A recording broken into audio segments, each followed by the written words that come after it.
இப்போ திருவல்லிக்கேணி பாசசாரதி ரொம்ப விசேஷமான திவ்ய தேசம். இங்க பெருமாள் தான் முக்கியம் அப்படின்னு சொல்லுவா இல்லையா? ஆனா பெருமாளோட இங்க ஒரு முக்கியமான ஒருத்தர் இருக்கார். யார் தெரியுமோ? யோக நரசிம்மர். இவரை தான் முதல்ல சேவிக்கணும். இவர் தான் முதல்ல இருக்கு.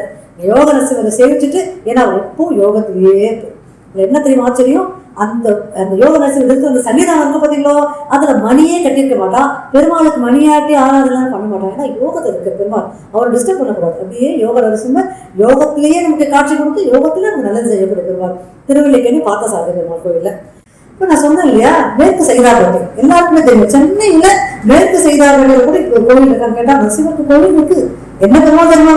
வெங்கட நரசிம்மன் பேரு. இந்த வெங்கட நரசிம்மன் அந்த பேருக்கு ஏற்ற மாதிரி வெங்கடாஜலபதியே நரசிம்மனா இருக்கு.